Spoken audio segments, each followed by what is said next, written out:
चंडीगढ़ से राधा वल्लभ श्री हरिवंश। महाराज जी, आपके चरणों में कोटि कोटि प्रणाम। महाराज जी, मैं माँ दुर्गा का भक्त हूँ।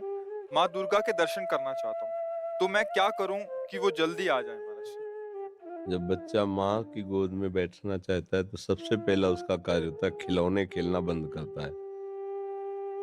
माँ उसके पास खिलौने भेजती है। जितना वो माँ की तरफ बढ़ने की कोशिश करेगा, माँ कार्यरत है तो उसे खिलौना भेजेगी, दे दो ये सब। वो अगर उन खिलौने से ना खेले, रोए, तो फिर घर के किसी सदस्य को प्रेरणा करती है, बिटिया उठा ले गोद में थोड़ी देर। वो उससे भी चुप ना हो तब भी वो दौड़ के आ जाती है। भाव, पहले हमको इन भोगों का त्याग करना होगा जिन भोगों में हम खेल रहे हैं। फिर हमारी अनुकूल मांगे हमारे सामने आएंगी, माँ से ना मिलने के लिए बाधा बनकर। हम उन मांगों को भी जो सोचा था, चाहा था, वो मिले पर हम उसे स्वीकार न करें और रोते ही रहें, तो फिर माँ नहीं रुक सकती। वो तो वात्सल्य में कुपुत्रो जायते क्वचिदपि कुमाता अनुभव। फिर वो आकर के साक्षात, पहले हमारी सामर्थ्य तो होनी चाहिए माँ के दर्शन। वो हमारी माँ कोई प्राकृतिक माँ है क्या? आद्या शक्ति अनंत महामहिम है। वो ऐसी थोड़ी कि इन प्राकृतिक नेत्रों से ऐसे, जैसे अपनी अम्मा को ऐसे देख लेते हैं ऐसे। वो केवल तुम्हारी माँ थोड़ी, जगत माता है और वो आद्या शक्ति है, ईश्वरी है। कोई ऐसे थोड़ी कि ऐसे देख लोगे।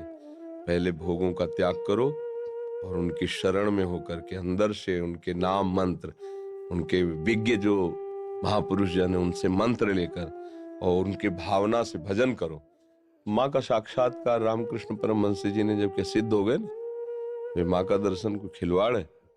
फिर कृष्ण और काली में कोई अंतर थोड़ी उन्हें दिखाई दे रहा था, पूरा जगत उन्हें भगवत स्वरूप नजर आया। तो माँ का साक्षात्कार मतलब ब्रह्म साक्षात्कार। माँ कोई प्राकृतिक माँ थोड़ी है कि ऐसे ही गोद में बैठ जाओगे। उसके लिए ब्रह्म स्वरूप होना पड़ेगा, समस्त विकारों का त्याग करके केवल माँ की प्राप्ति के लिए। तो चाहे श्री कृष्ण प्राप्ति के लिए, चाहे माँ की प्राप्ति के लिए, वही प्रभु बने हुए हैं सब रूपों में। तो जितना सत्संग है सब उन्हीं की प्राप्ति के लिए है। आप पहले तो विकारों से बचिए, ब्रह्मचर्य का पालन कीजिए, खूब नाम जप कीजिए और लक्ष्य बनाइए कि देवी जो सर्वभूतों में व्याप्त शक्ति है, मैं उसका अनुभव करना चाहता हूँ। वो आ जाएंगी, कृपालु है, कृपा करके दर्शन दे। देवी प्रपन्नार्थ हरे प्रसीद, प्रसीद मातर जगतोखिलस्य, प्रसीद विश्वेश्वरी पाहि विश्वम, त्वमीश्वरी देवी चरा चरस्य। हे देवी, आप ही चराचर रूप में विराजमान हो। आ गई ना सिद्धांत, सर्वम खलविदम ब्रह्म वासुदेवा सर्वम, आ गया ना। एक ही बात है, वो तत्व एक ही है, चाहे उसे माँ कहो चाहे पिता कहो, चाहे दोस्त कहो चाहे प्रीतम कहो। वही सखा है, वही प्रीतम है, वही माँ है। तुम जिस भाव से बजोगे आ जाएगा। तुमेव माता च पिता तुमेव, तो वही शिव है, वही शक्ति है, कोई दो तो है नहीं। वही माँ है, वही पिता है। आप माँ भाव से बजोगे, हमारे प्रभु माँ भाव से आ जाएंगे। पर उनके आने के लिए जो स्वागत तैयारियां करनी, वो हमें करनी होगी। हमारे हृदय में जो अभी कूड़ा करकट वासनाएं हैं, ये हटानी पड़ेगी। खूब नाम जप करे और भाव से चले तो तुम्हारी बुद्धि में ही प्रकाशित हो जाएंगी। या देवी सर्वभूतेषु बुद्धि रूपेण संस्थिता, नमस्तस्यै नमस्तस्यै नमस्तस्यै नमो नमः। विराजमान हो जाएंगे बुद्धि में। देख मैं आ गई। उनके प्रचंड तेज को कोई सह सके नहीं। जब तक भजन के द्वारा अंतःकरण निर्मल, उनके प्रचंड तेज को सह सकते हो।